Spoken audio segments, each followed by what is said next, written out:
Good news is I don't have to wear a Dallas Cowboys hat tomorrow night, and Boss Cowboy will have to wear a 49er hat because the hat bet holds true. 49ers beat Dallas in a game that was way too uncomfortable down the stretch. It didn't have to be that way.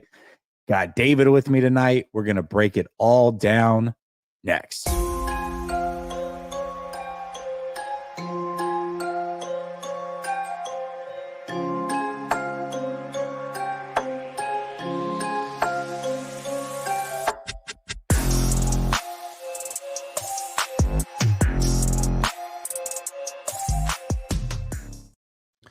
All right. Welcome back to Last Second Sports, where we are giving you our take down to the last second. And it is an instant reaction post-game rant. David, how you doing, my man? Hey man, I'm good. I'm fresh off of being out in Santa Clara last week and stayed in Monterey with my wife. Had a great trip, minus the fifth loss to the Chiefs in the Kyle Shanahan tenure, but we had a great trip. I went with my guy Javi. Had a great time. Wasn't there for the post game.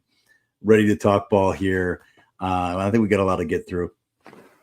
We do have a lot to get through. Let's because I have a feeling things may not be as positive as people will want after a win. But before we get to that point, let's talk about some players that deserve their flowers, because there are some players that deserve their flowers. And I think as we go on through the show, if we don't get it out of the way early, then we might just bypass it. So is there anybody that stood out to you that deserves their flowers from tonight's game? Yeah, I'm going to go a couple guys on the defensive side of the ball, a couple guys on the offensive side of the ball. I think Sam Okwananu keeps I'm not going to talk about Nick Bosa just because Nick Bosa, we'll get to him later. He's a one-man wrecking crew. He's a freak.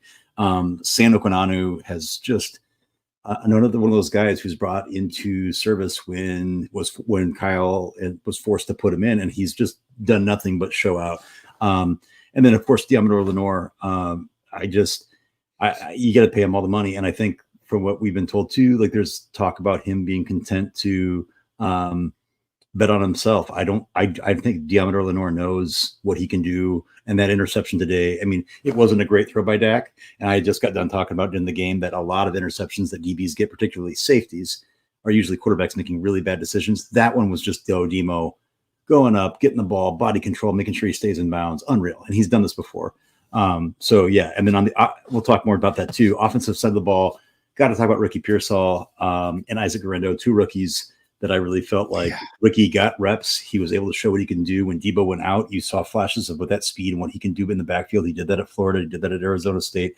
And then Guerrero, boy, we've been dinging him. I've been dinging him a lot for lack of vision. And I still think on certain situations it's not there, but he has been hitting those holes. He's been smart. He's been running hard. And then he went to the blue tent briefly, but came back in, slid it out, finished the game off there. Really been impressed with him lately. And there was some rumblings about how he's actually starting to show more than Jordan Mason in certain situations and showing what kind of juice he has. And as a natural receiver, much more than Mason too. So those are so four bright spots that I thought. Yeah, absolutely. And I think we would be remiss if we didn't mention George Kittle. He got his 500th catch of his career. I know this is kind of more reserved for like players that don't normally get them, but on a day like this, you have to give it to Kittle. National Tight End Day, had a hell of a game, and to get his 500th catch, I mean, shout out to you, George. Very, very happy for you, man. I hope you really enjoy it. Okay, let's talk about this team though. Now that we got the flowers out of the way, let's talk about it. And I'll just leave it simple. Are they back? And then we can get into more things. But I do know that last week you and I were ready. We're like, sell it. My post game last week was not with you, but we talked about it. Like it's time. Are they back? Not only like as far as competitive this year, but are they back? Remember, this is the last game before the trade deadline. They've got a bye week coming up. Are they back enough to where you're like, hey, you know what? Let's try to make something happen this year? Or are you still in sell mode? What are your thoughts? Yeah, so it's even when we were talking about sell, none of us thought they were going to we're not talking about a fire sale like the Carolina Panthers or like, like the Tennessee Titans or any of these other teams that like might be trying to like vie for the number one pick. There's limited amount what they could do. And I still think that it'd be prudent to think about selling on a couple players who you don't want to see walk for nothing. But I also think that it was never, you and I both feel like they'd be reluctant to do that because this is a team that had already went all in with these extensions, with these restructures. This is their win. They know the window of these veterans before they pay Brock is going to be, or they talk about paying Brock is going to be tight. And so CMC looks like he's going to be coming back soon. I think that they're, in all, there has been this trope, I think, lately that the NFC is just not competitive. I don't really know where that comes from. I've been seeing the Philadelphia Eagles play some better football the last couple of weeks. I've been seeing, the Washington Commanders, the Dallas Cowboys they're out. They're pretenders. This team is trash. And so when you talk about are they back, I'm seeing a lot of teams around the NFL get injuries too. But back to what? Back to thinking that there's a chance that they can win the Super Bowl, because what we saw today was a very uneven game. I would even say a tale of two halves. At the third quarter, there was a barrage of like success. They had some short fields, and drives, but the first half, like I said, the Browns and the Steelers, some woeful offenses, scored 3 points against the Cowboys in the first half. Everybody else scored near the double digits or more. The Niners just looked out of sync and then got a little bit of a second wind. But again, against a very depleted Cowboys defense. I'm not prepared to say we're back. I do think that there was some glimmers of hope, but I think we're going to get into the weeds of a little bit more of that later. I think it's all contingent on Brock's play. First half, Brock didn't play well. You can box score scout this game all you want. Brock will tell you this at the press conference, I'm sure, later. Leaving balls short, leaving balls behind, leaving balls, sailing balls left and right, not hitting timing throws, not trusting what's in front of him and getting rid of the ball earlier, holding the ball too long, bailing clean pockets, clicking his heels, getting happy feet when there's nothing to panic about. He seemed to get that regulated through the third quarter. But again, a football game is 60 minutes. And I think that in order for this team to really say, hey, they're back, I got to see it's a consistent game, and I got to see them do it against a defense that's not one of the worst in the league with the Dallas Cowboys. Yeah, man. No, they're definitely not back for sure. Shoot, they almost somehow gave that game away. Like, this is, I think, like the fifth game that we can point out where it's like, hey, they tried to give a game away late, and some teams have been able to make it happen, some haven't, and I truly feel like watching this game that not a lot of the Niners wouldn't have beaten a lot of teams tonight. No. The Dallas Cowboys just aren't good. They were down to their fifth. I mean, the 49ers are hurt too, right? So it's like injuries aren't an excuse, but they definitely were down to their fifth and sixth pass rushers. And, I thought they did way better in the first half than what I expected them to be able to do defensively. In the second half, the 49ers did a really good job. They opened the floodgates. Kyle really got in his bag, I felt like. Purdy was doing a really good job, buying time, hitting his timing routes, doing all that stuff. But the first half was really, really ugly offensively, really ugly offensively. And then even when the game should have been out of hand, you gave them another chance. And Dak did Dak things. Thank goodness. Thank goodness for that. He tried to throw a pick right away. He had another awful throw. Now he had one really good throw, but it was to the wrong player. I mean, I don't know why you're throwing a Turpin there and that, or Turpin there in that spot. That's not ideal. The throw was really, really good, but that's kind of what you should expect. Ultimately, like this, there was a lot of things that were still the same. Good news is 49ers now have a bye week. They're going to come off that bye week, play a very banged up Tampa Bay Buccaneers team. Hopefully CMC will be back. And, they've got some other injuries now to deal with. Deebo Samuel had been wearing a rib protector because those ribs were already injured. And now he's seemingly re-aggravated them. I guess it would be a re-aggravation.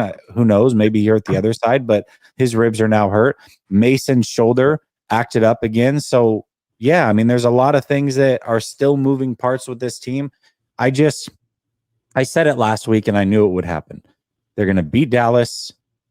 players are going to look, certain players will look good. Everybody will be like, oh, see, blah, blah, blah. It's just 1 week. No, it's not 1 week. They still don't have a quality win on this year's schedule. It's just the reality of the situation.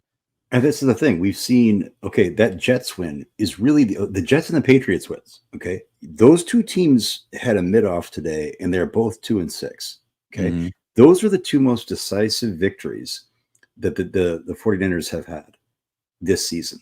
Okay, and they came in September. And that's when teams are still kind of figuring things out. So we're here we are almost getting into November. People like to say, hey, you can only play the teams that you're going against. But I think that the concern is when you ask, like, are we back? Are they back? We've seen a pattern of what's happened to this 49ers offense when they play good defenses. And this just in, when you get to the playoffs, you typically will play better defenses and or better teams and more potent offenses that make up for that, but maybe lack of defense.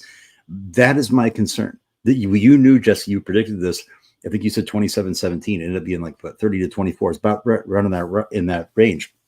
This Dallas Cowboys team is trash. Like, I don't even like to be hyperbolic. They're garbage. Dak Prescott is not a good quarterback right now. In that last drive when they had 4, the pass to Turbin was, it was on his hands, but he was still throwing him out of bounds. Diameter Lenore had clear, tight coverage. I mean, you really had to be absolutely pinpoint perfect.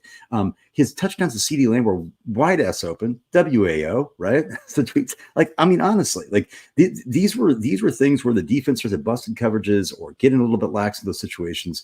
They still have not passed a test against a team that is formidable. They have not passed a test against a team that's good. And I don't believe in the Seahawks team.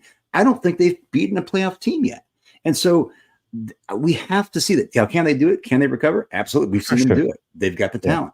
But until we see that, until I see that consistently and run up, I just can't. And until they stop letting teams get back into it, because make no mistake, Dallas absolutely could have won that game if they had better play calling during the end and weren't pushing the ball 20 yards downfield on every throw.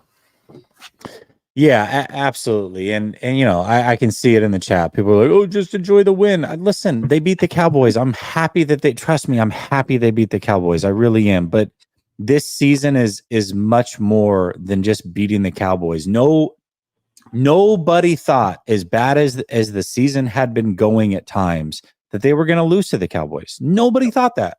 No. I made a freaking hat bet that I'd have to wear a Dallas Cowboys hat if the Dallas Cowboys had won. I mean, it got a little squirrely at the end, but it was like in no danger of happening. I was very confident. So to do something I expected them to do, it's like, no, I'm not. I'm sorry. I'm sorry that I'm not impressed that we're 500 going into the bye week and don't have back-to-back wins and haven't beat a single team with a winning record. No team have they beaten that currently has a winning record. I'm sorry, it's just not impressive. And I think that, but they did need it, and they got it. So I am happy. Like I said, I'm happy about that. But dude, come on.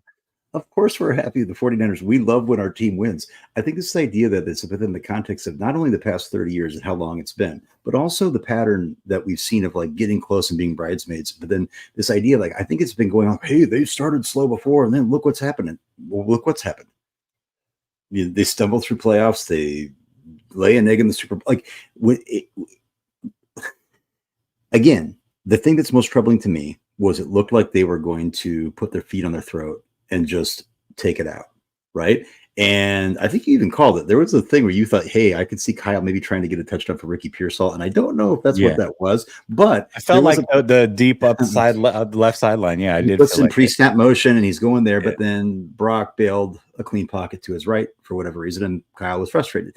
Look, this was yet another game that was a 2-score game that became a 1-score game very quickly. And make no mistake, as you said, it wasn't going to be close. Hey, the Cowboys had the ball with 3 minutes and 15 seconds, plenty of time. And if they would have run the offense, anything could have happened. They absolutely could have been in a position where the 49ers were not getting the ball, and it would have just been PTSD from the Rams and the Cardinals. And the Seahawks game, by the way, that almost went there as well. If people don't remember that got tight at the end too. Okay.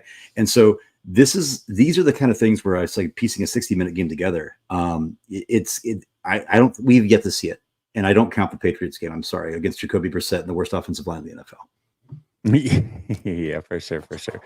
All right, let's get to some of these super chats. Aaron says, here's $2. I'm sure he wanted to say something with that. Appreciate you, Aaron. Cryptic says, first half was rough. That second half reminded me of the 2023 Niners until the final 7 minutes. Seems to be a pattern now. Let's get rest and maybe get CMC back. Yeah, for sure. And it really was. It was almost a tale of two halves. But the final 7 minutes got really, really shaky. Really, really shaky. And this is a pattern the 49ers have gotten into this year. They did it with the Rams. They did it with the Seahawks. They did it with the Patriots. They did it with the Cardinals. They did it this week. This is the 5th time where they've had these leads and given teams opportunities. Some teams have been able to capitalize. Some have not. And Dallas was very, very close to capitalizing. Could you imagine if they had won this game by 1 point tonight? We would have lost our ever-loving mind. I'm so glad that didn't happen. Would have lost it. My wife would be screaming at me.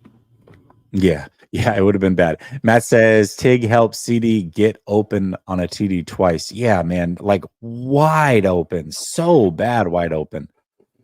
Spaghetti 49 says fire Kyle now. He said, I thought Kyle actually called a pretty damn good game tonight. That's just me personally.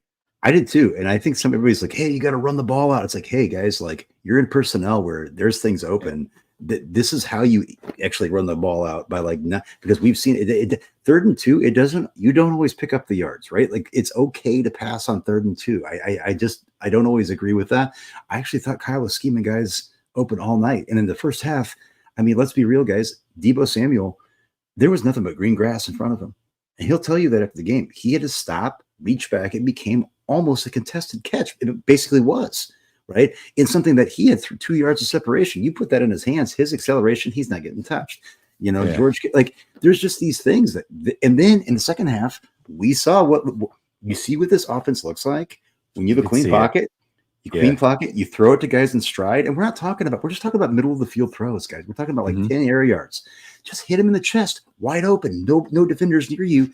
And there's the yak, right? That was all. It was like Yak City the rest of the second half. Back to the old 49ers, right? And so these are the type of things that I can think that I'm not saying Kyle is absolved from any critique or any criticism ever, but tonight I didn't think Kyle did anything wrong at all. I mean, there was nothing like play calling wise, scheme wise that I had any quibbles with. I didn't think he was like, oh, I don't think you're aggressive enough. Oh, I thought he called a great game. Well, and I think the 2 of the plays that people would have had issues with were actually not him. Purdy had canned runs on a third on 2 third downs, a 3rd and 10, that resulted in a 50-yard field goal. That was Purdy cannon to the run, and then you had the 3rd down and medium that then resulted in the 4th down. And maybe I have that wrong. The missed throw to Deebo, was that the same drive or was that am I off? Okay. I believe yes, same drive. Yeah, I think it was too. So, yeah, I mean, I really actually thought Kyle called one of his better games tonight of the season, if I'm being real with you. Dave says, we gave up 11 in the 4th. Why do we lose when we're up by 10? Dude, I don't – honestly, if they had lost, like just go down the path for a half a second. If they had lost and blown that lead and it was to Dallas, and I mean, it couldn't have been like a worse closing of the casket to this era of 49ers than that. Losing to Dallas at home, blowing a double-digit lead in the 4th quarter. It's like all the things that could go wrong just blew up right in your face. So yeah, I'm glad that it didn't happen. And then I would have been donning a Dallas Cowboy hat tomorrow because I would have lost a bet. It would have been awful. Vito Burrito, nice. Says, I'm mad even though we won. Happy for the win, but we were up 17. And it's like our defense stopped trying. They did go into prevent a little early. A win is a win, but you got to play like you want to win by 40 and not 6. Anyway, hi, Jesse. Hey, what's up, Vito? Yeah, I agree with you. Like, this team owns Dallas. Tonight, outside of basically a quarter, that was not the case. Mm-hmm. And it got squirrely. Boxing fans, go ahead. No, go ahead, Jess. Boxing fan times 4 says Brock had to clean up Kyle's bad play calling. I don't know what game y'all were watching, but that is not what I saw whatsoever. And by the way, Kyle Posey, just to back up what Jesse said, we just said it. I just said this without even knowledge. This is just my eye test, just watching. I had no stats. Yeah. I just read from Kyle Posey. 49ers finished the game tonight with the most yak they've had all season, 141 yak yards. Okay. Nice. That's a lot. Okay. Yeah. Like 100, and it could have been more. It could be more if there were throws in the first half that were completed as routine throws. Okay. And honestly, it probably could have been 200 plus. Okay. So this idea that, and that only happens when guys, and by the way, like the Debo touchdown that got called back from the holding, which was a legitimate holding by Eric Saubert. Yeah, it was. But again, wide ass open. Like we're talking like nobody within 10 yards of him. That is, that's Kyle. That's not, it wasn't like Debo doing like, putting somebody on skates like that. Kyle, there was stuff open all night, and in the third quarter they executed. That's the difference. Yeah, that's exactly it. I mean, you look at the Kittle rub route for the touchdown, wide open. The first throw to Debo, wide open, where he came out of the backfield, motioned out of the backfield, wide open. You had Kittle on the third down, wide open. You had Debo across the middle on the fourth down, wide open. I mean, the list goes on and on and on. Like it was, I thought, a really well called game by Kyle. I thought he drew up some really good plays and was in his bag. In fact, and again, I always go off of what I felt in the moment. I've got tweets that prove it. I'm like, damn, Kyle's in his bag today. So it's not like I'm just saying this to be combative. Like I just genuinely don't see what others are seeing with Kyle being bad today. And again, he hasn't been great a lot of the season. I've said that in the film breakdowns and all the conversations, but today I feel like is not that day. Dazza says they lack the killer mentality. When they are up, they should put teams away. Also, the Lions toyed with the Cowboys and still put up 47 against them. Yeah, dude, they were trying to get their offensive linemen to score touchdowns. It's just like, dude, the Lions versus the Cowboys looked very different than us versus the Cowboys. I can say that for sure. The Lions also had 47 points, like at the beginning of the fourth quarter. I mean, this wasn't even. They had 27 at the half. Right, we had 6. So there was a lot of. I mean, they just like you see the Lions, what they do. The last several weeks, they just kind of score points in bunches when they get in the red zone. They hit. Today was 5 for 5. 5 for 5 teams. They had 52 points in 3 quarters and then pulled their starters today. Yeah. Like, geez, dude, it's like they're going nuts over there. And we'll talk more about that in the NFC. But they had short fields today for sure. But guess what? They converted in the red zone, and that's efficient offense. Niners True says Jesse saying the O-line is good is just his way of belittling Brock, or maybe this team is more than one fucking player, and I can big up. Hold on, I can big up other players on the team, and for a unit that we thought was going to be bad this year, when by every statistical measure, I've done this, I don't know how many times this year, but I'll do it again for you because clearly you don't listen or pay attention. So pay close attention here. We've done 4 film breakdowns. The offensive line has been well. ESPN, PFF, NFL.com. They all measure offensive line statistics differently, and all of them have the 49ers offensive line in pass blocking specifically as a top 5 offensive line this year. So no, it's not to belittle Brock. It's to big up other players on this team. Somehow you saying that the offensive line is bad just so that you can prop up Brock. Maybe you're belittling other players on the team. Have you ever thought about it like that? Maybe. Okay. Yeah, and I want to watch this film breakdown that Jesse has coming up this week because I want you to drop your Venmo, Niner Truths, and I'll put $250 on it right now. You get $250 in your pocket. Okay. I'm going to guarantee you something. You're going to watch this film breakdown. You're going to go check all those metrics. They're going to corroborate in different ways, and you're going to see how much time Brock had tonight. The offensive line and pass protection was really good. There's the Overshown had a sack where Brock did a great. You're gonna have misses, right? They sent a blitz. Guerrero was a little late to get over. Like actually, the offensive line was really good again tonight, and they were great in the first half. Like Brock had all kinds of time in the pocket, and then to address what Jesse already did, but just to reiterate, this idea that saying the O-line is good is the way of belittling Brock. This type of psyche, the psychology amongst fans. That we could literally talk about any other position on the field but quarterback. But even if you do talk about a position, another guys, they wear this with this right under their neck, like right under the NFL logo and above their number, like this is the team, right? The team name. Okay. You can praise another team, a player on the Niners, and somehow that's construed as hate. I don't know where this stems from. I don't know how far back this goes. We had this with Jimmy Garoppolo too. But it's maddening. And it actually begs the question, like, do you actually value the other players on the team? Or is this just the San Francisco Broncos? Like, because Brock Purdy I've been rooting for the San Francisco Broncos since 1989. So, yeah. I'm big fans of the San Francisco Broncos, man. It sucked when they moved to Santa Clara, but, just a big fan of them. The funny thing is, if Brock Purdy saw this comment, he would absolutely address it, and he would say, "You're full of shit." The offensive line has played really well this year. I'm sorry, and in those film breakdowns, I've talked a lot about how other things have caused issues, including Kyle's play calling, including separation, including Brock making mistakes when the plays are to be there. But the offensive line in pass protection for a majority of this season has been really, really good. I'm sorry that's true, not just to me. I mean, I know that PFF and ESPN and NFL.com is out to like belittle Brock as well, just as much as me. I mean, we're all in on this whole thing together. It's like the Illuminati. Yes. But it's the deep state, really. The deep state. Yeah. We're in on it together, man. We're we're all in on it. Yeah, it's not funny, Jesse. It's real. I know it's true. It's very true.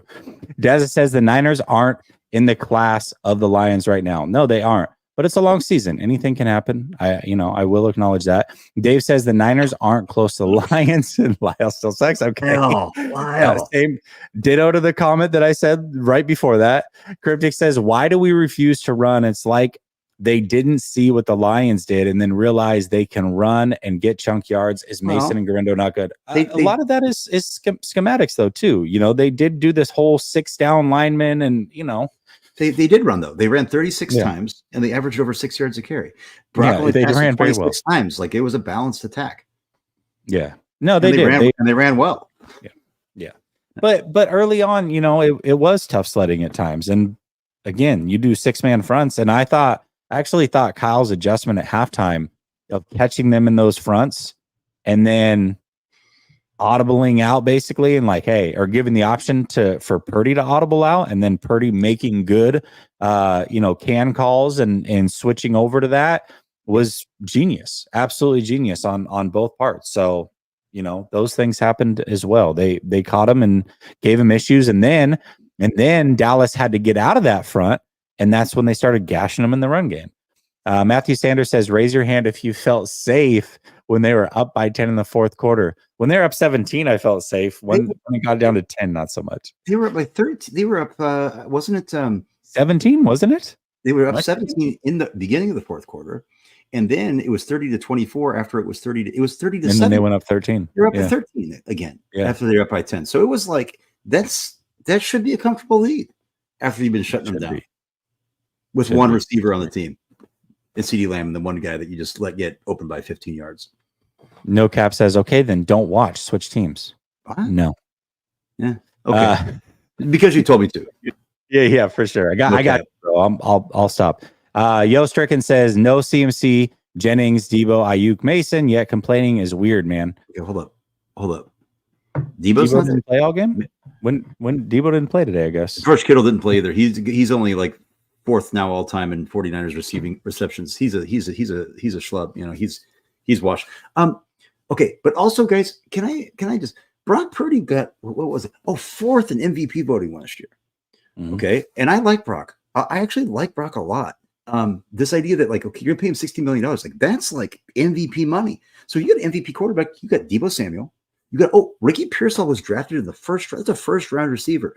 You got George Kittle, who played lights out tonight. You have a running Isaac Grindo, who, guess what? The Niners have had running backs 4 years that have been drafted 4th round and beyond in UDFA. Raheem Mostert, Elijah Mitchell in the 6th round, Jeff Wilson. Jeff Wilson's like 4 touchdown games against the Patriots. Like, there's guys that are producing. Offensive line's playing really well. Like, all the time in the pocket. Like, and then, by the way, we're not even saying the sky is falling. We're just talking about like Jesse, do you know what our record is? 4-4. Was that more wins or losses? Even. I think it's even. It's 500. Oh, is it? What place are we in the division? I think it's we climbed up to third. Yeah, we climbed up to third. So going into the bye week, you've had some injuries. Have you looked around the NFL? We're going to talk about that. There's a lot of guys that are injured. Jordan Love missed a bunch of games. Had Malik Willis. He was thrown on the trash heap by the Tennessee Titans for nothing. And they won games with him. Okay. Look, this is not hate. This is guys like us who invest a lot, like you guys all do. We're fans. We care very deeply about this team. And we are just going to keep things a buck. We're going to call a spade a spade. We're going to praise. We're going to critique. It's just talking ball. And like, this is a 500 football team that's not finished and has beaten literally nobody. And when they play somebody, they lose. And again, we can talk about injuries, but then let's do it for both sides. Dallas Cowboys were down to their 5th and 6th defensive ends tonight. They were down their starting corner, outside corner, and Bland, and his backup. So that plays as well, right? Like if we want to say that. And then they were without one of their starting receivers. They were without their starting running back. So yeah, I mean, it's not like Dallas was just out there perfectly healthy and the 49ers just rolled out a shell of a team. It's like, oh my gosh, like we got to overcome this. Like, I get it if Parsons and Bland and Lauren and all the guys were playing for Dallas, and it's like, man, winning like this tonight would have been huge. It would have been a completely different conversation. But yes, the 49ers are injured. So are other teams, including the Dallas Cowboys, very, very injured themselves. It's just not an impressive win. I'm sorry, it's not. The Cowboys are one of the worst. You'll be fine. You'll get over it in the NFL. And Dak, like you just said, and I tweeted this out, and I wasn't even being a Cowboys hater because I grew up a Cowboys hater, and I still am, but I can still watch teams. I don't hate the Cowboys fan base. I don't hate the Seahawks fan base. I don't hate the things like that. Like, we all got fans that are going to get. Dak Prescott's a bottom 10 quarterback in the NFL right now. That's how he's playing. He's playing like this weird gunslinger that doesn't know what he's doing and is just content to write out his contract. And God love him, right? But like, this team is not good. They're not winning anything. This team is done. But you just bookmark this receipt. This team is done. And I think they came into this game, what was it, 3-3? So now they're 3-4. Okay. I don't know if this team's going to win. I think this team is going to be lucky to be 7-10. Yeah, I think they might finish 7. You're talking about Dallas. Yeah. Oh, for sure. Yeah, they're not a good team. They're not a good team at all. Brother Bob says, and Dak is the highest paid quarterback in the NFL. Yeah, it's awful. Well, that's the other question, right? Do you? Mm-hmm. Yeah. All right. Let's talk about the defense, and then we'll get into the offense. So, what are your thoughts overall on defense? I think there was definitely some good. Right, we have the turnovers, a little bit shaky. I think actually, you know what? I'm not going to give my opinion. You tell me what you thought of the run or the defense in general. I thought that overall there were some that defensively I was pleased. I thought a lot of it was Dak making some bad decisions. His offensive line is not good either, but the pressure was there. I thought in the front end, I thought Tig Brown's interception, different from Demo's. That's a Nick Bosa interception. That was great pressure, hit him, had some time, but still made him make the wrong decision. I thought they played well until they didn't, right? Until you're asked to kind of play consistent, and you're letting busted coverages, open side of the fields. Everybody knows that when Dak almost threw that interception on the last series to when Fred Warner tipped it where Demo was going to get it if Fred didn't put his hand up, that he keys in on CeeDee Lamb, right? And yet knowing that, CeeDee was making plays all over the field. Helped me win a fantasy game tonight. Thanks, CeeDee. But the over the football coach at my high school, I'm going to rub it in his face tomorrow too. Yeah, they played well until they didn't. And people always call that prevent defense. It's not really prevent. It's just it's getting confident. It's getting soft. It's getting. I'm not saying soft like you're weak. I'm never going to call it NFL, but like you're playing softer. You're playing with more cushion. You're playing with less urgency, right? Because like, hey, I got this lead. It's a 17-point lead, fourth quarter. What could go wrong? Well, things almost went to shit, right? And so this is the thing where I think who was Gronk talking about how this team doesn't have any like finishers. I tell you what, they did get the win tonight, but boy, it wasn't a great finish. Even when they had that opportunity, instead of making it 30 to 7, I think they made it 30 to 17 instead of maybe 34 to 17, right? Settle for the field goal when you're in the red zone. These are things the Niners have to go. And defensively, we've already talked about the guys that played well, like your Dima Lenore, your Nick Bosa's. But Fred, I'm seeing a lot of this opportunistic things that I know it's great to force turnovers, but boy, I would really prioritize just tackling dudes, to make it a 3rd and 3 or a 4th and 3 instead of edging out a first down because you're always trying to go for the turnover. I'm not pulling my hair out, but I'm not geeked with the way the defense played overall tonight as a whole through 60 minutes. Yeah, absolutely. I think I do think that the defense had some really good moments, and we talked about Sam Okawanu earlier. We talked about Demo. There was some bright spots. Bosa obviously was an absolute beast at times. He's got the weird thing where every game though he's either like he lines up in the neutral zone, he's offsides, whatever. It's like every single game, man. So he does need to clean that up. But overall, man, I think that the defense had some really dominating moments, and Dak looked very uncomfortable for much of the night. But at the same time, this was the worst running offense in the NFL. And there were times early on, especially, where they were able to run the ball pretty effectively on the 49ers. And that was a little bit hard to watch. Now, obviously, once the third quarter happened, the explosion happened and it fell apart and they couldn't really run the ball anymore. But in the first half, when the game was still close, they were able to run the ball at times very, very effectively. And so that's still one of those question marks, like, man, with all these injuries up the middle of the defense, especially, we'll see when Greenlaw can come back and what he actually looks like when he does come back. What you've got both your starting defensive tackles from last year no longer here. Hargrave injured, done for the year, and then you've got Eric Armstead, who's on another team. You got Greenlaw, who's missed the whole year, and then you got Huff that's been out. The whole middle of the defense is going to be tested through the run game until Greenlaw comes back. I think Mustafa actually has probably earned the starting role at this point, in my opinion, from Huff. So maybe that's not as much of a downgrade, but just in general, when you talk about the middle of the defense, there's a lot of injuries and it shows. It definitely shows, but they've got to find a way to clean that up. They've got some big bodies up front. Maybe they do it through a trade or what have you, but that is something that we've got to monitor week in and week out. And you can go back and, we'll look at the end of the season and be like, well, they held them down to 100 yards rushing, and be like, yeah, but when you watch the game, they were giving up some good runs to not good running backs. I mean, Zeke and Dalvin Cook, that's a great duo if it was 2020. Well, not in 2024. And this is the thing. This is the problem with box score scouting games is that, you could look at the box score and say, hey, they only gave up 2.9 yards a carry. Well, guess what? That's Ezekiel Elliott's average this entire year. Okay.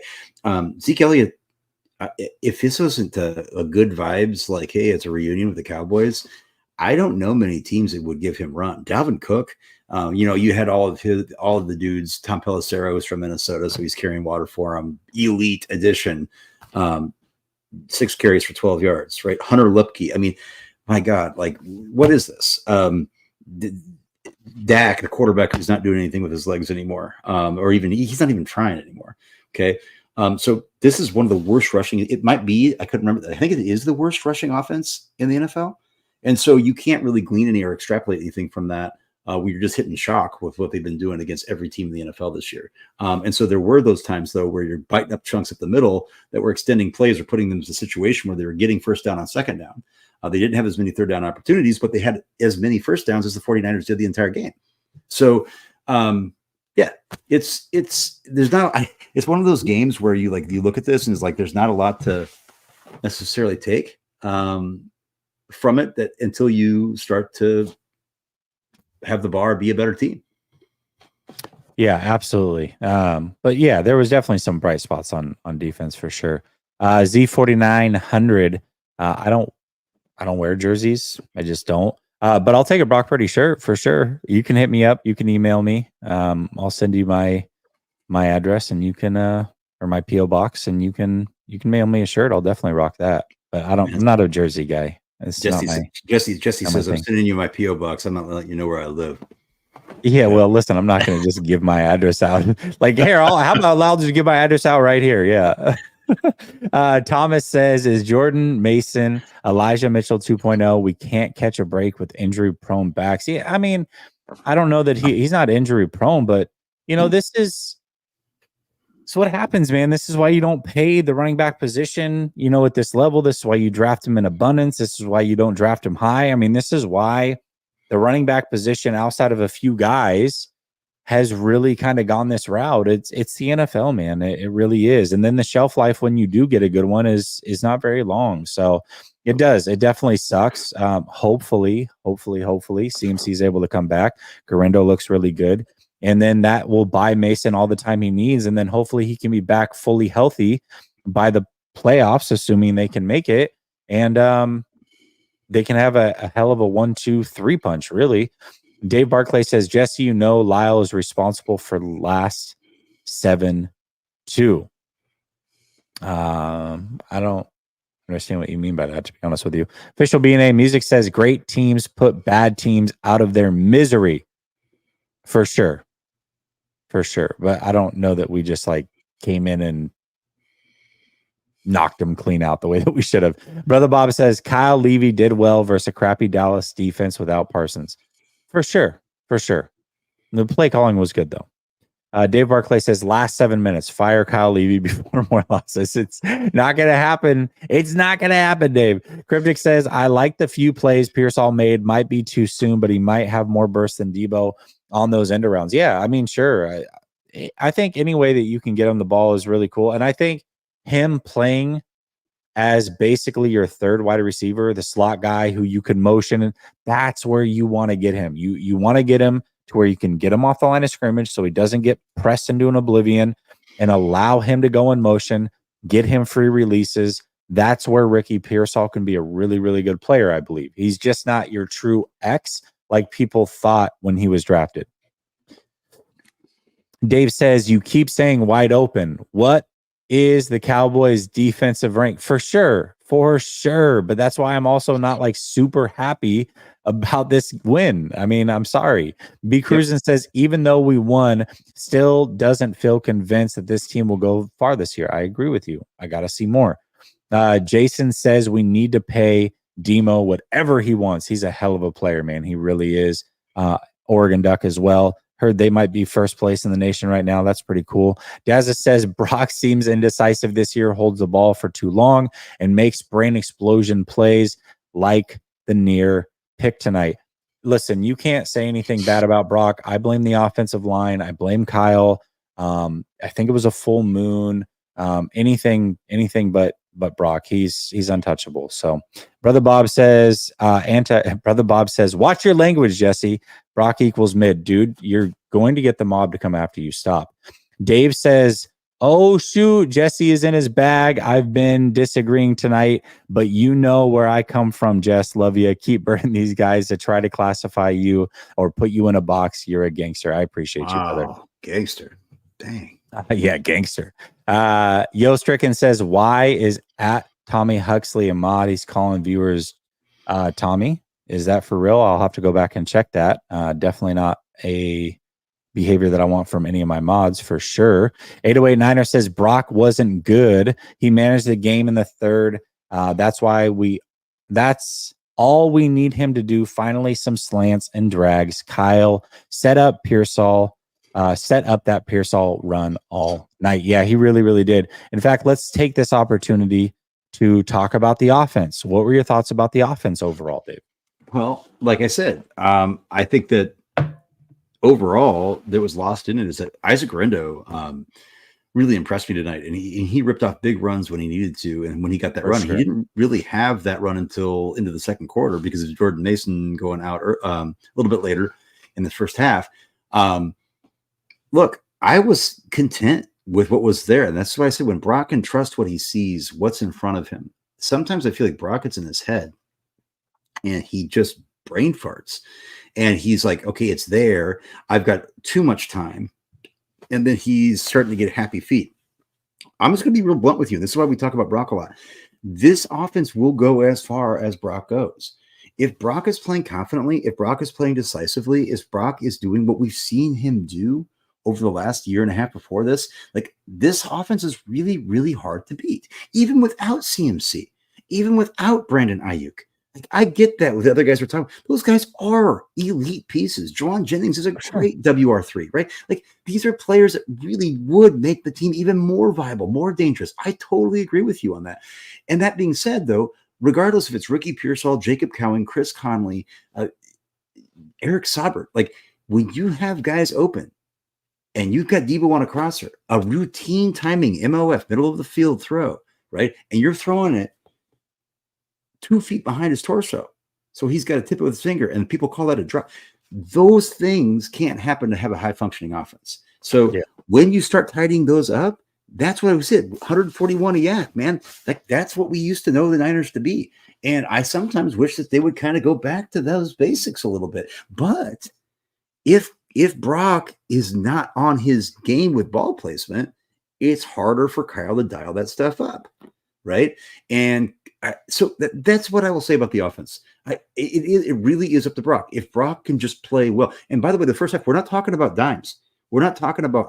We're not asking a high degree of difficulty throws. Debo Samuel going out 20 yards downfield outside the numbers with a linebacker tailing him, okay, and nothing but 40, 50 yards of grass. All that is you put that ball up in front of him. You don't, and it's a touchdown. That is not a high degree of difficulty throw. George Kittle sitting up in a zone with 3 defenders bracket around, with nobody closer than 5 yards to 6 yards from it. That is a sit in the zone play, 20-yard first down and third down. Boom, pitch and catch. Sails over his head. Okay. Balls in the dirt to Chris Conley, balls behind you. Those are the things that we need to see tidied up. And Kyle is a tactician, and he wants things to be precise. But he's also not asking you to do tight. None of those throws were tight window. Not a single one of them. All of those are in space. And so when this offense is in space and you're not hitting the broadside of a barn, that's a problem. And I don't think that Brock has had a problem with that in years past. But the last several weeks, there's been this kind of cobwebs in the head. It's like a pitcher with the yips. And that's, I'm sorry, like that's my offense right now. If Brock is just playing adequately, this team scores points. And when Brock doesn't hit routine throws, this offense stalls. And that's why you only had 6 points on the board the first half. It really is that simple. If I saw the offensive line breaking down, if I saw people letting free blitzers and free rushers or like laying left and right, if I saw receivers breaking off their routes or like half-assing the routes like Debo has done in the past or things like that, or like having miscommunications like we have seen this year, I'd say it. I didn't see that tonight at all. Yeah, I mean, I think that I tend to agree the offense will go as far as Brock goes. There have been times throughout this season where receivers haven't gotten open, right? Sure. The red zone offense isn't completely on him. I just want to preface this because I agree with you for the most part. The red zone offense hasn't been great, and that's not all on him either. I think the play calls have been shoddy. I think wide receivers haven't been able to get open. They haven't been able to run the ball effectively in the red zone.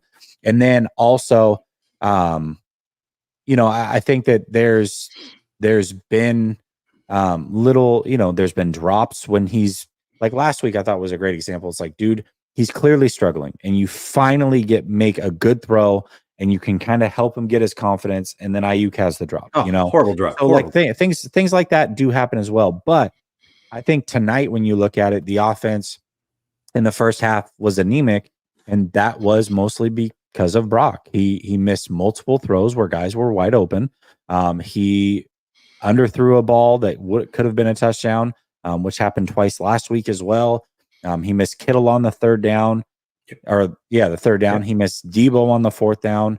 Yep. So yeah, there were some things, and then they had a chance to kick a field goal before half, and he fumbled the ball inexplicably. And put him doing a pump fake and doing whatever, and took points off the board. So, or an attempt of points off the board. So, but then in the second half, really, really good, right? All the things that he had missed in the first half, all of a sudden he's hitting, and you can just see it's like boom, score, boom, score, boom, score. And that is when things are going really, really well. So when the one thing that Brock does really, really well, I think better, he does a few things really well that I compliment pretty regularly when we watch film. But when he's at his best is when he's hitting that back foot, he knows where to go, and he's firing the ball. He's not indecisive. It's like 3-step drop, 5-step, 7-step, whatever it is. He hits that back foot and he lets it rip. That's when he's at his best, and he does it with confidence. But when he sits there and he's thinking, it's been an issue this year. And I think it was an issue in the first half. In the second half, it was not an issue, and you saw the difference in the offense. So I agree for the most part.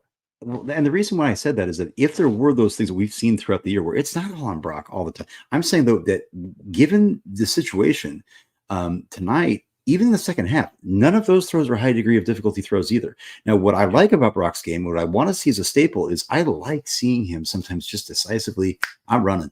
Eight carries tonight for 56 yards, right? And I mean, a bunch of picks up, a bunch of first downs. And a couple of them for first downs. Yeah, exactly. Yeah, ball fakes, head fakes. Like, he just has he's a natural at that and feels very comfortable in his own skin when he's doing that. So I love that wrinkle of his game. But what I'm saying is, like, here's your MVP candidate quarterback last year.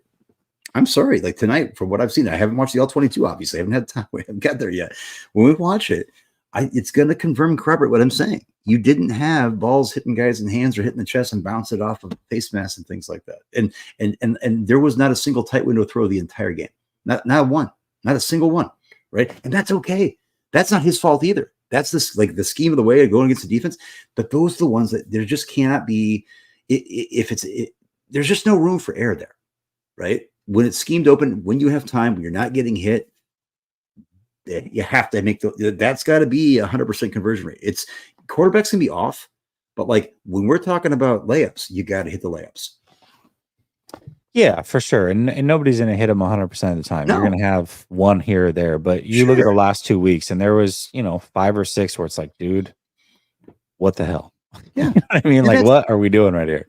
And that doesn't mean you hate the player. It's like, but you have to be able to say that. No, it does. No. It does mean you hate the player. Oh, you're right. You're right. It means you hate the player. Don't even try to explain.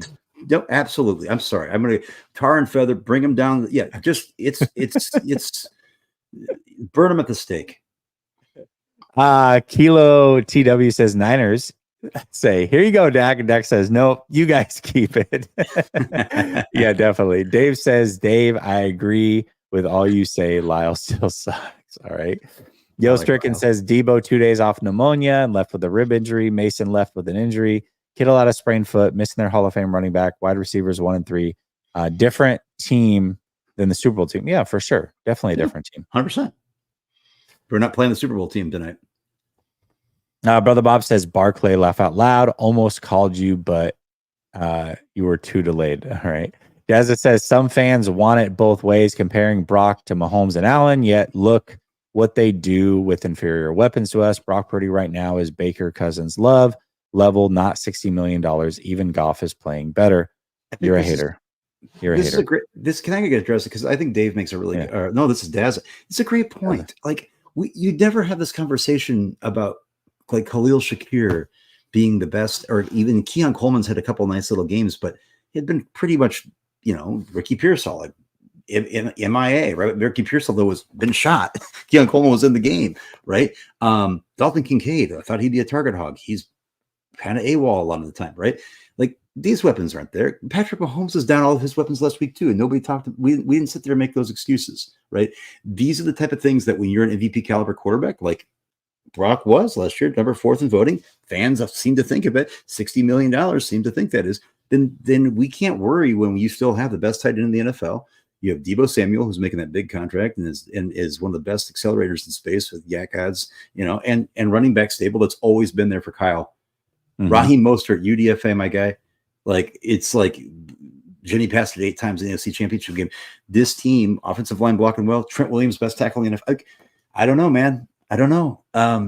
I still don't think that, like, if you ask other teams' fan bases and other content creators, they would kill to have an opportunity for that to be an excuse for their quarterback when they're like, wait a minute, you're going to trade for another guy, or you're going to add another piece to this offense. Like, if a couple of these guys go down, that still means that you have better players than most of the teams in the NFL still do. So I just don't want to hear that anymore. Respectfully. I mean, I'm sure you made a lot of good points, but I tuned you out after like 3 seconds because I just think you're a hater. So all day, I am. all day, every day, Kim says 49ers will be lucky to make the playoffs, in my opinion. The Rams and Cards will have a major say-so, maybe even Seattle when they get healthy. Seattle's pretty healthy, man. They just got mopped by the Bills today. Was Metcalf playing tonight? No, DK wasn't, but their defense was finally healthy. Right. And it was a rain game. And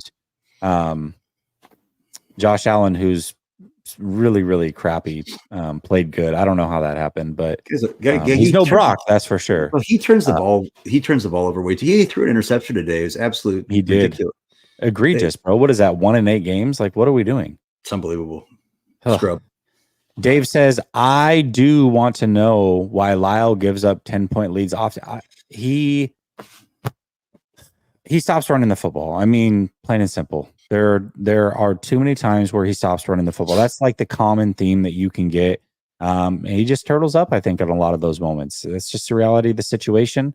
And I would say that's the constant, is that the running of the football is inconsistent when he has these leads. So not every time, but most of the time. B Cruisin says, how far do you guys really believe this team will go this year? I said after last week that I think first of all, I think that the 49ers were going to go on a 3-game winning streak. I think these 3 games line up very favorably. And then I think they're going to lose 3 out of the next 4 after that.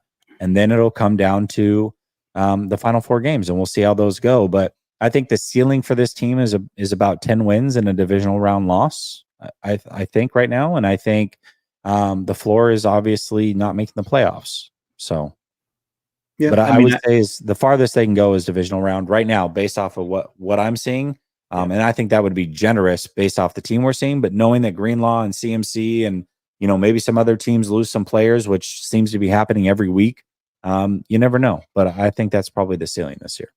I would say the absolute ceiling, like best case, like I'm talking like best case ceiling, is going to go at 11-6, right? Like that would have to. I think everything goes right. I think, like Jess said, I think this team very realistically could be 10-7. I think this team could be 9-8. It just depends on who you're playing. Like, you're not going to play the Dallas Cowboys. I'm sorry, everybody. The luster of the Cowboys, even us that hate the Cowboys, we still, I think, sometimes fans get the idea that we think who they have been or who they've been in the playoffs. This team is not good. And, there's going to be some games, like you said, Tampa and Seattle. Again, Mike Evans is out. Chris Godwin is out. Defense is getting run through like a sieve a lot of the times. Seattle, they're getting healthier, but and I think that could be a tight game here at Levi's. But then you're going to have the Packers, you're going to have the Bills, you're going to have the Rams, you're going to have the Bears, you're going to have the Lions, you're going to have the Dolphins. Now, I'm not saying, but like Tua is back, and it does seem that when Tua is back, and I'm not a Tua fan, but that offense with Devin Achane, it starts to run better though, right? It starts to like. So when you go to Miami and you're going to the East Coast on a noon game or a 1 o'clock game, weird things can happen. And then you come back and you got the Arizona Cardinals on the road for week 18, and everybody kind of laughs at them. But they beat us, and they're playing tight with other teams. There's not a single gimme left on the schedule. I'm just going to say that right now. There are games that a lot of these games, the Niners will be favored. But I'm sorry, like if you go into Tampa next week or in 2 weeks and think that game is just like an absolute gimme just because you're down Godwin and Evans, they still. I don't know. I don't think that's. I think the Niners will win that game, but I'm not putting that I'm not putting money on it. Yeah, I mean, I said before the Dallas game, so this is not in hindsight. I put it out there so everybody can see it. It's on Twitter as of yesterday, I believe, that they would win 3 in a row. So forgive me if I'm not impressed that they won the first of the 3 that I expected them to win. Sorry. B Cruisin says, oh yeah, but that's the one that we just read. Dave says, anyone watch the Rams? Rams are better than us. Oh, actually, you know what? We did watch it, and that's a great segue. You guys are really good at this. I swear you guys are incredible. I said around the division, but we can talk around the league in general, David. But let's start with the division, and let's start with that Thursday night game. The Rams getting a very impressive win against the Vikings, a game that they got Cooper Kupp back and Puka Nacua. Matthew Stafford looked incredible. He was able to get his horses back. And the defense isn't great by any means, but you can see that things are starting to click for them a little bit. Every week, a little bit more. Young defense up and coming. What did you think about the Rams win versus the Vikings, and how do you see them within our division? So I'm not a Viking. I live in Minnesota. A lot of Vikings friends. I actually, if they're not playing the Niners, and obviously the NFC, so I'm never rooting for NFC teams. Well, I want one of my Niners to make the playoffs, especially when they're 4-4 and need help. But I have a soft spot in my heart for the Vikings. Fan base has been through a lot. They don't like to hear this. I think the Vikings are going to come down to earth a little bit. Sam Darnold is Sam Darnold. People don't want to hear that either. They were saying he's MVP. That face mask penalty, he was going to get sacked a half second later by two guys. Like so that being said, the Rams, the Vikings still a competitive team. They're going to find ways to be there. And KOC and Flores are really good coaches, and they've got great pieces on that offensive side of the ball and some of the def. The Rams, though, this is a team that if Matt Stafford is healthy, Puka Nacua, they sold us a false bill of goods. Oh, he's going to be a third of his workload. No, he had a full workload. And then his interview, I'm going to tell you something. I hate to talk about the Rams are a rival. I had never heard this guy on the mic before. This dude was on the mic, just comfortable in his own skin, talking and cracking jokes, but then showing his competitive drive. He was like a 15-year vet. He was he was Devontae Adams. And he's just sitting there just yucking it up, but talking about all the inner machinations of just a brilliant dude, a magnetic personality. I had no idea that was his person. This guy is an animal. And then I'm sorry, with Kyron Williams, Cooper Kupp, Puka Nacua, and Matt Stafford. Let's just say that. Matt Stafford, 49ers fans don't like to give him flowers. Matt Stafford is the best quarterback in the NFC. Okay. I agree. Matt Stafford is the best quarterback when he's healthy in the NFC. And when he's got his pieces and Sean McVay is the coach, I think the Rams are going to win the division. I think the Rams are going to win the division. And I think that that's the team that the Niners are really going to have to angle and stay ahead of. That's what it's going to boil down to. And I think the Rams are going to go and run. And so what I see from them also, I feel defensively, they're starting to improve. They definitely have some hiccups, but so do the 49ers. So does every other team in the division, the NFC, right? In the NFC West. But offensively, I don't think there's a team in the NFL outside the Detroit Lions or in the NFC, excuse me, outside of the Detroit Lions that people want to see. And I think, honestly, if you put the Rams and the Lions together on paper, the Lions find ways to score points. But I'll tell you this. I'll take Matt Stafford. I'll take a healthy Puka, Cooper, Matt, and Kyron over Detroit's offense. I'll do it. I know that's my hot take of the night. I really will. If they're healthy, I don't want to. I'm not interested in playing the Rams right now. Yeah, I'm not either. I think out of all the teams in the division, they're the ones that scare me the most, and that's why that loss to them could be so big, because that loss to them is allowing them to now hang around. If the 49ers had beaten them, the separation between us and them is okay, so even if you lose to them later in the season, no big deal. But you got to remember the 49ers now, just the way that the schedule plays out, they're going to play Buffalo they're going to play Green Bay. Then they have 3 games in 12 days. Buffalo coming off of a bye is starting that 3 games or 11 days, actually. 3 games in 11 days. They're going to play Buffalo coming off of a bye. Then they're going to travel back home. They're going to play the Bears.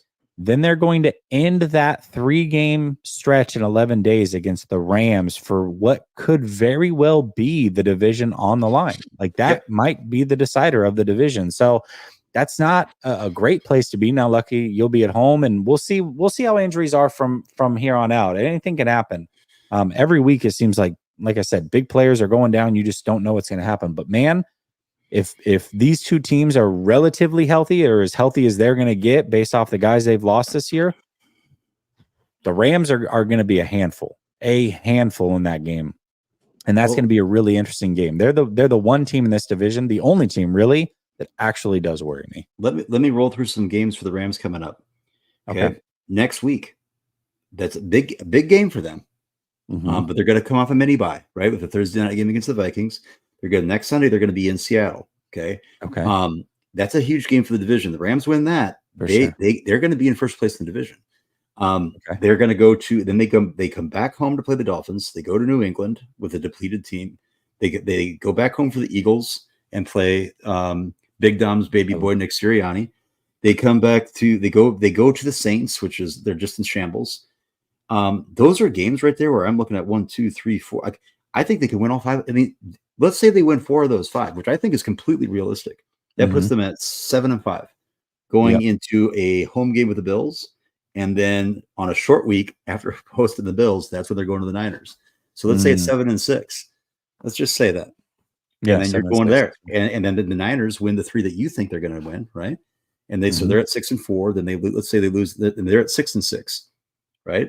And then they play I think it's the Bears. And let's say they win that. There's 2 7-6 teams facing off each other for potentially the division on December 12th, right? Yeah, I could see it. I could see it. Yeah, and that's what I think will be the game of the year for the 49ers on a short week for both teams. Both teams are coming off a short week where the Rams will have been at home on the West Coast. The Niners are right there, so it's not a big travel game for either of them, obviously. But yeah. So I just think, and I think that though after that game with the Niners, the Rams have the Jets, the Cardinals, and the Seahawks again. On paper, that's an easier way to finish than to me, going to Florida, coming back for Detroit, and then going to Arizona with a feisty team that might be in contention too. So this could be, and we haven't even talked about the Seahawks and Cardinals yet. So the Rams are a team that I just feel like people are really dismissing them, and I think it's because people have been so reluctant to give Matt Stafford his flowers. I don't know why. I really don't. So yeah, I don't understand it either. But yeah, they're the one team that scares me the most. Seattle lost again today to the Buffalo Bills, and that sorry sack of a quarterback, Josh Allen, who threw an interception today. But so in the rain on the road, first one of the year. But anyways, Seattle loses. Now they've got to play the Rams. That's where that gets interesting. I can't even believe I'm actually going to say these words because I cannot stand the Seahawks. But I'm rooting for the Seahawks in that game. You bet. Because the Seahawks don't worry me at all, head to head at all. They no concern from me.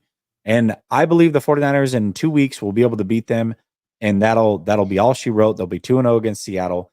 We need to be Seahawks fans, as cringy and weird as that sounds, against the Rams, because we need the Rams to lose these games. We need them to lose these games. So we should be Seahawks fans for 60 minutes next week. Well, and the thing about the Seahawks too, another team that's going to be playing the 49ers off a bye week. The Seahawks host the Rams next week. They get a bye week, and then they travel to Levi's. So that just stayed on the West Coast again. And then they start there. Yeah, they have that stretch there. Actually, the next 3 games for the Seahawks are Rams, Niners, Cardinals, all in the division. Oh, so geez. That could be, that's one of those runs where, and 2 of them are at home. So we're gonna know in 3 weeks basically where this division's at. We're gonna really know a lot. That's crazy. I didn't realize that. And let's talk about the Cardinals, a team that I didn't think I'd be talking about this year. But again, the win that this team had against the Niners is looking really bad right now. However, here's what the Cardinals have done. The Cardinals have done, they had a clunker in Lambeau. Again, that was kind of a rain game too, kind of a weird game. They just got, just smacked by the Commanders, but they actually played a tight game with the Lions. They've played the game. The 2 teams that have played the Lions the tightest in Lions wins are the Rams, took them to overtime, and the Cardinals. Okay, 20 and they're going to come in. They went to a Chargers team, which is like, okay, not much to see here, but you got Justin Herbert. They beat the Chargers. They played a tight game with the Dolphins, down the whole game. Eke out the win on the road with Tua coming back, energy in the stadium, offense back on fire on all cylinders. And And then the Cardinals, they go back home after just a brutal loss for the Bears in the Hail Mary, one of the best Hail Mary passes I've ever seen, maybe the best Hail Mary pass I've ever seen from Jaden Daniels to Noah Brown. Guess that Bears team, licking their wounds, has to travel across the country to Glendale to play the Cardinals next week, right? I'm telling you right now, I think the Cardinals win that game. I think they'll find a way to do that. I think, and then the Cardinals host the Jets at home. And then they travel to Seattle. Dude, talk about a depressing team. Yeah. So get this way. So get this. So the Cardinals are 4-4. Let's say the Cardinals go to 6-4 on November 10th. Then they get the bye week, and then they get 2 weeks to prepare to go to Seattle. But then they got to go to Minnesota, and then it's like. But then the end of this, there's a season is not that difficult. You got the Patriots, you got the Panthers, back at the. People think that these teams are just going to go away, and they're not. I'm just going to predict that right now. There's not. I'm going to say this. I'm not going to make any like bold predictions. I'm just saying that none of these teams, the team that I think that might fade the most is the Seahawks. I could be wrong on this. I still don't think they're going to be a complete pushover. But those Cardinals and the Rams, I just got a feeling like this is not whoever wins this division is not going to run away with it. No, of course not. And it's crazy to think, because I think if I would have given you this bet at the beginning of the season where I said, hey, you can have the division, so the other three teams, or you can have the 49ers. Who are you taking? Everything on the line. You'd be like, yeah, I'll take the 49ers. 100%. Right now, give me the division. Give me the division. It's too close for comfort. I can't. I wouldn't put 49ers right now versus the other three. I would have put a pretty good sum of money on on a division win at the beginning of the year in August. For sure, yes. With thinking that you had a healthy CMC, all those things. Yeah. Let's say all teams equal, healthy pieces, right? Comfortably, now, at 4-4 at the midpoint, there's no way in hell I'm putting money on that. Like none. And I want 49ers fans to understand this though. I do. Like I talked about, this offense will go as far as Brock. I actually do believe in Brock. I've seen his capability of not just functioning, like managing the offense like a Jimmy Garoppolo. Like he has the ability when he is confident and when he's not in his head, which is usually where he's been in his career, to do this. I fully believe that this 49ers team should be the favorite to win the division, even right now. I actually still believe that, but should be hasn't been what's happened this year, right? So my thing is, I look at the Rams, it's like, oh, they're 3-4. Yeah, we're only like, I'm just saying, I think that there's still this idea like, hey, beat the Cowboys bye week, good vibes. I'm glad to hear Kyle in the press conference. Somebody asked me like, hey, how are you feeling about this? He's like, I'm not satisfied. And he looked pissed. He's like, I'm not satisfied. This is not where we want to be. We're not celebrating this. Oh, like, guys, that really happened? Is Kyle a hater too? Yeah. Is Kyle a hater of this team? Yeah. Did he go root for somebody else? Yeah. Just like so disappointed, man. Yeah, no kidding. And like actually, if you put a T in Kyle's name somewhere, you could actually make up the word Satan. You know that? Kyle's. It's crazy, man. Kyle's. I mean, this is the thing, man. You get these guys. I tell you, you keep that guy away from my quarterback. That's all I got to say. Keep that hater away from my quarterback. Hater. Dave says, I'm going to give Garindo and Pierce all their flowers. Yeah, and that's what we started the show with. I think a lot of people missed that, but we definitely gave both them their flowers. And Dave, completely agree. You can do it again. Totally worth it. Yo Stricken says the 49ers still second place NFC Super Bowl favorites for betting. Why? I think it's probably just because it's tough to like trust a team that hasn't been there, but the 49ers have been the 49ers have been betting favorites in every game this year, and they're 4-4. So I mean that doesn't mean a lot. They should be. I picked the Ravens to beat I know, but I picked the Ravens and the Niners to be in the Super Bowl this year. It was my preseason pick. And I'm the furthest thing from a homer. But there's a reason why the Niners are typically favored in their games on paper, like with the coaching that they have, with the pieces they have. I mean, my God, guys, how many defenses have Nick Bosa, Fred Warner, right? And Mooney Ward up until this year, right? Like, I'm sorry, like this team does still have the pieces, and I actually still do believe that this team can be that team that can make it.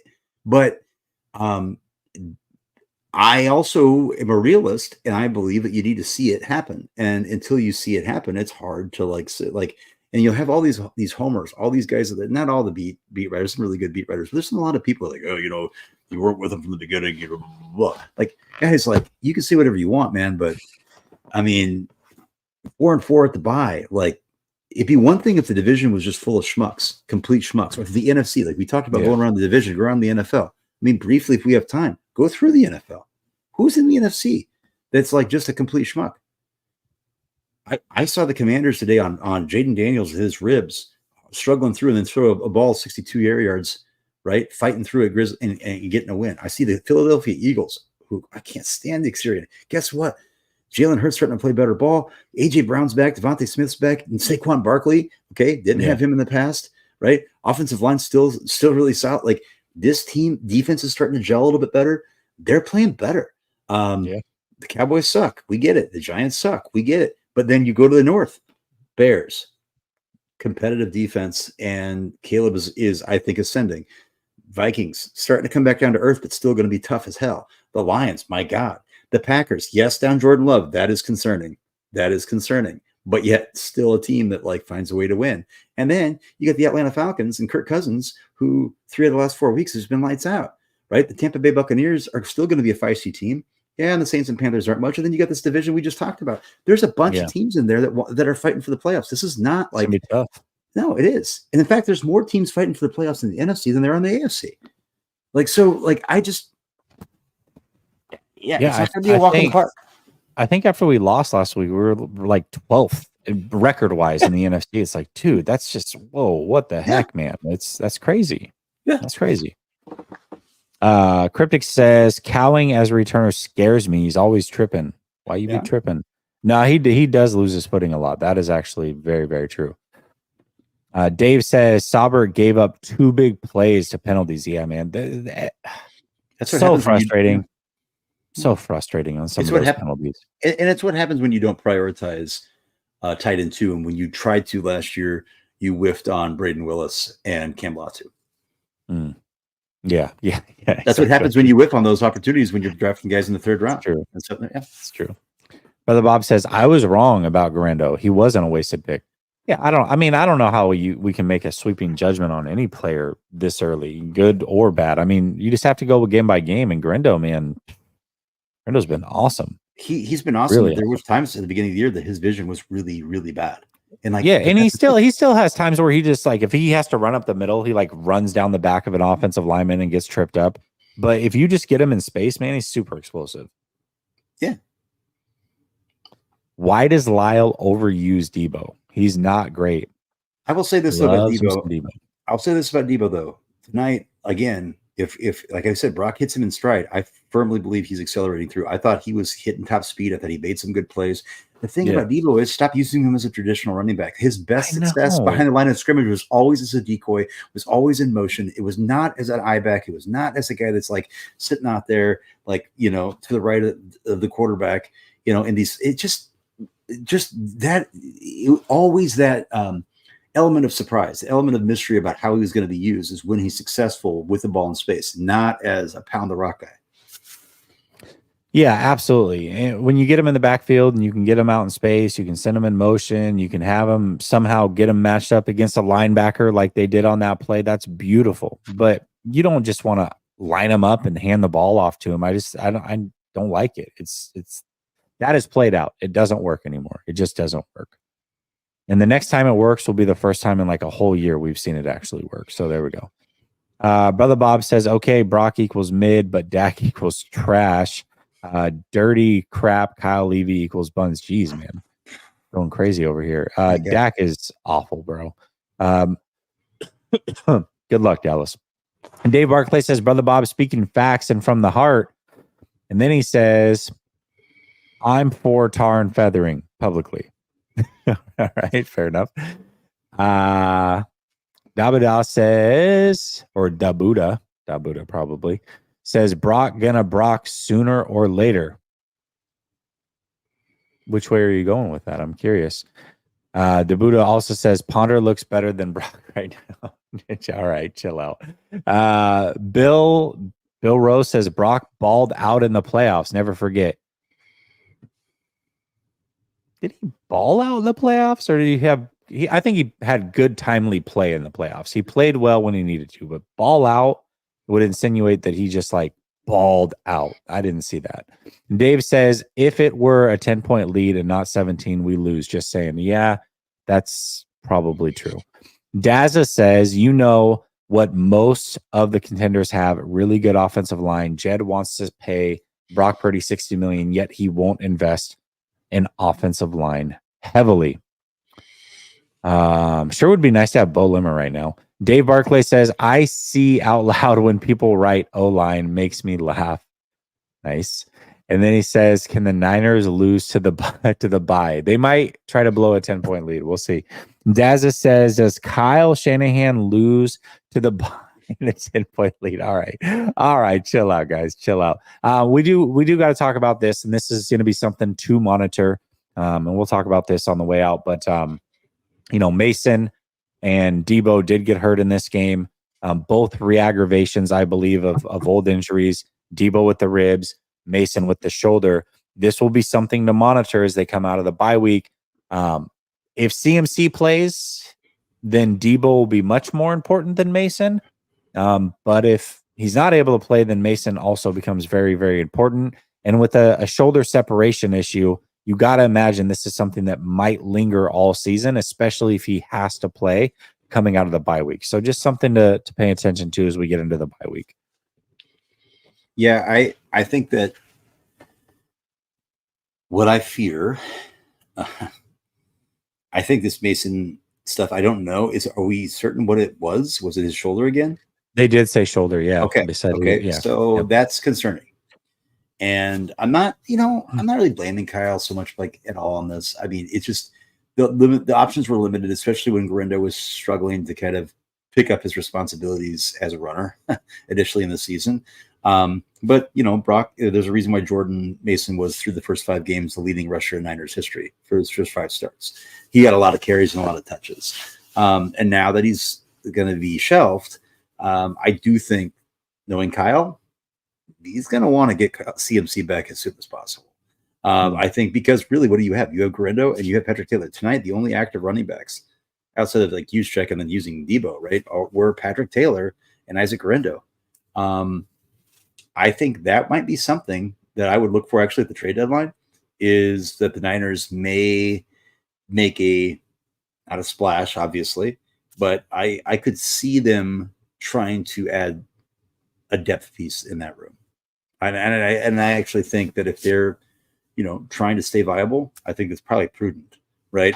Because if, let's say, Garindo does go down and all you have is Patrick Taylor and CMC's not ready, that's going to be a problem. Yeah, for sure. I mean, there's definitely a few pieces. That's the other thing that we have to watch during the bye week is the trade deadline. We have to watch during the trade deadline as well. Eric, no, it's not that. It's literally the comment was he balled out, not was he clutch. If the comment was he was clutch, then I would say, yeah, I agree. He was definitely clutch. Completely agree with that. The comment was he balled out. That was just not true. Here's Eric. Did he ball out when it mattered though? Yes, absolutely did. So it's all in the starting conversation, y'all. Again, if the starting conversation is Brock Purdy's a good quarterback, let's see him play out. Let's watch it. Let's be excited about him. Yes, that has never been an argument of mine. But the comment is not that. That is not the starting point. The starting point is he's on par with Josh Allen and Stafford and all these other guys, and he's elite and he's worth $60 million. And that's just simply not true. And so depending on where you want to start the conversation, you're going to get an answer that matches that. If it's he's borderline top 10, he's well exceeded expectations, he's a really good quarterback. Yes, I agree, but that's not enough for you people. It's not enough. So then I'm a hater because I won't go the extra mile and just be like, yes, guys, he's elite and we should pay him without seeing next year. No, I'm not going to. I'm sorry. So yes, I wouldn't hold my breath if that's what you're waiting for. I was out of my off my couch, out of my seat, whatever things. I have seen Brock have some amazing games as a 49er. And it's not always have to be, you can still be a really, really, really excellent quarterback that's not dropping dimes and tight windows left and right the whole game. And that being said, tonight's game, there was not a single high degree of difficulty throw in the entire game. Not a single one. Not a single one. Okay. And so when that happens, that goes back. I think that Brock is so much better than Jimmy. And in a game like tonight, Brock, when they started tightening things up and scoring points in the third quarter, Brock was doing the throws that Jimmy made, that Jimmy was expected to make, that Jimmy did with proficiency, middle of the field timing throws, but things that were in space, not tight windows, not like things that, having to worry about defenders in traffic. Okay. And so when those things happen, like you just expect those quarterbacks to do that. One thing I will say is if you want somebody that's going to lie to you, David Lombardi tweeted out tonight that says it's going to be so funny going back to my mentions from earlier this game and see what some of you wrote about Purdy. Another elite performance from an elite quarterback. Now, if you box score the game and say, hey, Purdy averaged 10 yards a pass. Okay, this is why you watch games. And Brock actually did play well in the second half. He did not play well in the first half. He played really badly in the first half. Like, that's not a hyperbole. Like, so you had two games. You had a really, really good third quarter, but again, just managing the game and then using his legs, though, things that Jimmy couldn't do, things that he does well. That's awesome. And so that you can still say, really good third quarter, Brock. Shit, first half. That you cannot then extrapolate from that an elite performance from the elite quarterback. That's just not true. That's gaslighting. That is, and I know that's become a buzzword for a lot of people. That is textbook gaslighting. Right. And so he literally tweeted out on the Debo throw that it was a huge drop by Debo in that moment on the fourth down. I'm like, yeah, dramatic drop. So if that's what you're looking for, then you're not going to find it here. You're right. I wouldn't hold my breath, Eric. I would, if that's what you're looking for, then I wouldn't hold my breath. And the thing is, like, to say that, to correct David on that, David Lombardi, or to quibble, or to like say, hey, in a Kyle Shanahan offense, a tactician, right? Like a guy who's surgical about, he expects you to, by the way, not actually have to make surgical throws. Like he was looking for you just to like hit the guys he's scheming wide ass open, right? That's not a big ask. Especially when you have all the time in the world, like Brock had tonight. And I guarantee when you go back to the film room, you're going to see that. And people will perseverate on the one time. Did you hear Colton McKivitz's name tonight? Did you hear Chris Collinsworth or Al Michaels or Al Michaels? Mike Tirico? Did you hear them talk about, Colton McKivitz? You didn't hear that tonight. And I don't think Colton McKivitz is that good at all. I've ripped Colton McKivitz. That's the thing. I've criticized Colton McKivitz just as much as anybody. Okay. The fact of the matter is he had plenty of time tonight. So when you can't blame anybody else, who do you blame? Do we just say that 6 points against one of the worst defenses in the NFL, minus three of their best defenders, is okay? We say throwing balls in the dirt, throwing balls behind people, throwing balls, like fumbling a ball by passing it like you did in the Minnesota Vikings game. Like that's good? No, if Jimmy did it, we'd be skewering him. If he was with the Raiders and did that, we'd be making fun of him. But when Brock does something like that, we can't touch it. No, I'm sorry. The standard is we want to win a Super Bowl, and that's not Super Bowl caliber play.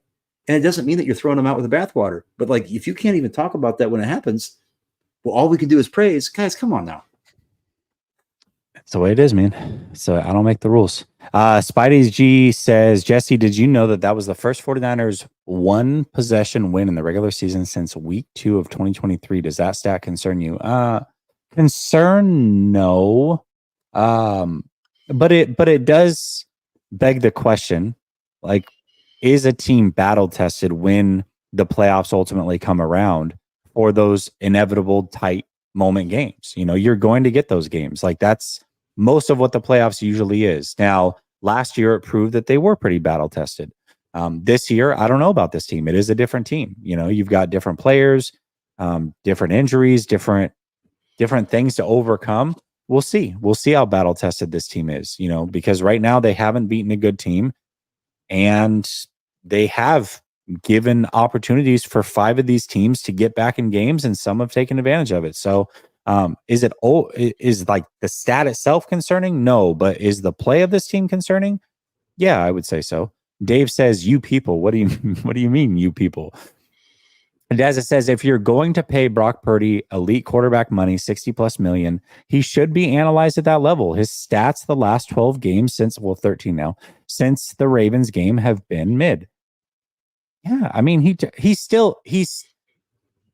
has to go the next 2 games without a turnover before he finally has more games played than turnovers this season.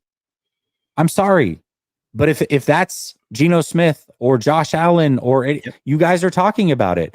If it's Dak, you talk about it. If it's Lamar, but because it's Brock, we can't talk about it. If it's Lamar, if it's whoever across the league, you're talking about it. You're making fun of it. It's nonstop. But because it's your quarterback, it's off limits. It's crazy. It's just crazy talk. It's like, and this is the thing, and I hate to bring it up, but it's like the one jersey I own is a Brock Purdy jersey. I feel like I have to bring this up every week. And it really does. I'm just going to speak to the camera right now. It says more. It says more about you if that's you. Like, if you really think that I hate the player and the person Brock Purdy, you're insane. You're absolutely out to lunch. Like, you have childlike faith in like things that like you're unwilling to critique. You're unwilling to ask an additional question. You're unwilling to you're just content with and you talk about mid. You're content with 500 football, because let's be real, guys. The 500 football wasn't because of this idea the defense really let us down. Go to the locker room last week against the Chiefs, and you asked the locker room who let them down. Everybody knew. Okay. But we can't talk about that, and so those are the things that I think that here, and here's the thing, real talk. I'm not going to speak for Jesse. I can speak for myself. I do believe in Brock, but I had my belief and my faith in Brock checked a lot this year, where I've seen him on occasions where I didn't see this from him as much last year. But I'll say this: when he faces a good defense, he struggles. When lots of good quarterbacks faces good defense, they struggle. Okay. But when he faces good defenses, he really struggles. 4 to 5 turnovers against the Ravens, right? The Vikings, multiple occasions now, 2 years in a row. Okay. The Chiefs, right? The Packers. All people want to see is finishing. It's fun. I always say it's fun to beat up. I played, I don't know, you guys are gamers. If you play a video game that you're really good at, and you play a bunch, I got high school kids, I have an NHL 95 on my Super Nintendo right in my room. I'm a savant at the game. You can't be. I've never lost, right? If I'm playing a bunch of kids I've never played, I know all the controllers. I can do it. It's beating them 30-0 is kind of fun in the moment, because I get the dopamine coursing through my veins. I can make fun of them, and making fun of kids is fun. Okay. But that doesn't really do anything. If I were to go to a tournament, an NHL 95 tournament, I'd probably be a 500 player, right? Because all of a sudden it's so this idea that we're celebrating, hey, it just, what is our goal? What is the goal as fans? What is the goal of this team? And I think if you do that, win the Super Bowl. So if you evaluate not only at the $60 million scale, are you worth that, but also, is this good enough to win a Super Bowl? It hasn't been. And it wasn't last year. And it wasn't in 2019 with Jimmy. Okay. The crazy thing too, David, that people somehow don't realize, and these things do exist. We could go pull receipts right now if we want to. Yep. You're an Iowa State fan. That's your college football team. Right. I'm going to an Iowa State game over Thanksgiving against Kansas State. So you're an Iowa State fan. I have tweets and texts back to 2020. 2020. Because they were getting ready to play the Oregon Ducks, talking highly about Brock Purdy. In fact, I've got a show with Grant in 2021 before they drafted Lance. I was like, yeah, a quarterback that I really like, Brock Purdy, let's say, he's not coming out this year. Those things are documented. So in a weird way, to all of a sudden, for both of us, you an Iowa State fan who knows everything there is to know about Brock Purdy before he entered the NFL, me multiple times talking about Brock Purdy very highly, and then celebrating when he was drafted, to all of a sudden just hate this guy. No, it's about team over player. And I got to know, before you pay a player whether I like you or not is irrelevant.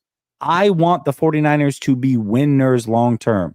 So if I'm questioning whether he's worth $60 million, and I'm going to point out every little thing, good and bad, I'm sorry. It's just the way that it is. It's the way. And actually, I'm not sorry. Actually, I'm just saying that to say I'm not sorry at all. That's the way that it's going to be, because that's the way that it should be. And if you don't think the front office and Kyle and all these guys are analyzing every little thing, you're wrong. You're absolutely wrong. And here's the thing I'll say too, is that I hate when this gets invoked, because just because I'm an Iowa State fan doesn't make me an expert in all things Iowa State football. But I will say this, like you and I, like after Brock's sophomore year, I had him as a first or second round grade on him, because kind of like on the cusp. There was regression though throughout his senior year on little hero ball. Some of that I blamed on coaching. But he always had great pieces around him. Hakeem Butler, Xavier Hutchinson, but then like David Montgomery, Breece Hall, right? Charlie Kolar is tight end for the Ravens. And I'm missing other guys that I've had that were actually really good players. They just ended up being like NFL player. Like they're the best defense in the Big 12 also for years, complete. Like, and yet they never won the conference, right? So like I watched every snap, cheered for him. There's spaces that are recorded. I had never gone to look at this. I know the space was recorded on draft night when he was Mr. Relevant. And I went on an all-time rave, not a rant, of like just ecstatic that they drafted him, but talking about like how like legit, like I'm kind of geeked for this. And if they need him, even though when Trey Lance was still there, I still believed in him because, you know, Kyle did. But this idea that none of that's good enough. And by the time that he came out of his senior year, though, I had a third round grade on him because I was concerned with his ceiling, and I was concerned with some of his patterns of behavior and decision making, and sometimes would become a pumpkin in moments where against inferior opponents where he shouldn't do that, like escaping clean pockets or improvising in times where he didn't need to, and the on script was actually what you needed to do. And there were times his senior year where he legitimately should have and was benched for the freshman prospect, who Hunter Deckers, who's a nobody now, but as a high school player was absolutely a better prospect than Brock Purdy was, and absolutely was the guy that Matt Campbell at Iowa State thought would be a better player on down the line. And those guys don't always pan out, and that's okay.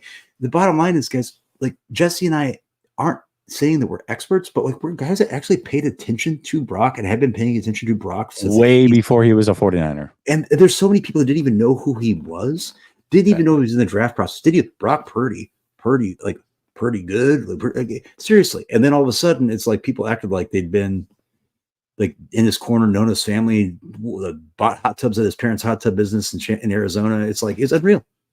Perry High School, by the way. Okay.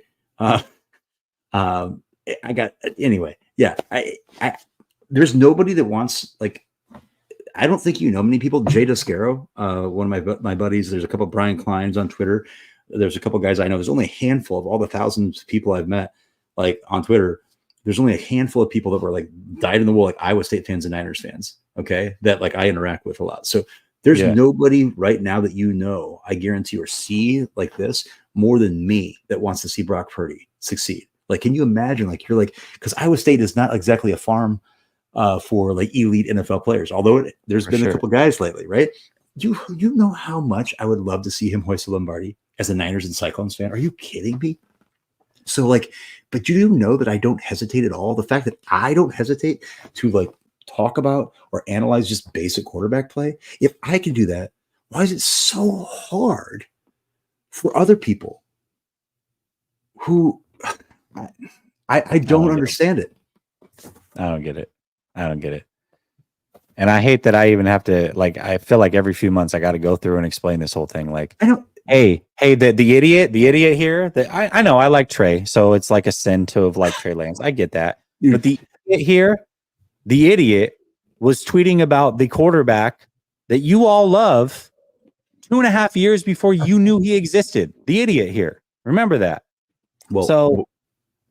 And positively tweeting about him. And the last thing about Trey, celebrating when he gets drafted. Go ahead. Sorry. Trey. No. Trey was getting brought up today. And the fact is, I did believe in Trey for my own reasons without Kyle saying that I should. I had him evaluated very highly before the draft. But Kyle's the one that traded 3 first-round picks. And everybody loves Kyle.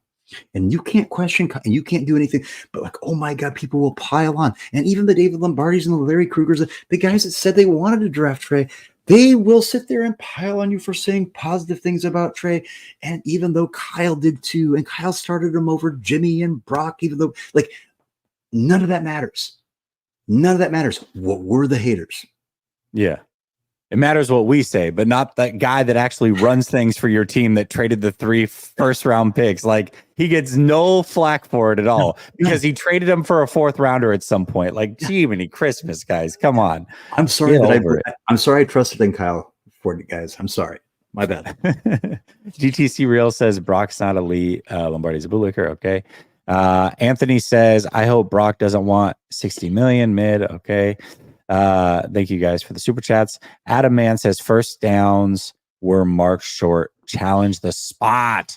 Yeah. I don't know. It's always tough on TV too, because you don't know. But yeah, I did feel like there was some really kind of spot, but then we did get some favorable ones. You know, I would say the touchdown, the touchdown. I almost said Super Bowl. Geez, it's 1:30 in the morning here. If you haven't recognized, but yeah, the touchdown I thought easily could have been called short for sure. What's up? Oh God, it's 12:20 here. Yeah. We got to be up in like 6 hours. So yeah, we should probably go. Anyways, chat. It's as always. It's been fun. I should be back tomorrow with a film review. We'll go over everything. I'm assuming we're going to go over offense again because that's usually what people want to watch. But I'll put out a poll to double check it. And until next week, well, 2 weeks from now, David. Geez, I'll see you in 2 weeks. We're on a bye week. And I won't see you in 2 weeks because I'm going to be at the game in Tampa, dude. I'm not going to be doing a show with you for like 3 weeks, but it'll be a win against Seattle, a 3-game win streak. That's when we meet next. All right, 3-game win streak. All right, y'all. Much love. Appreciate you. Even the ones that don't like me, I like you. I like you. Gosh darn it, and that's all that matters. Peace.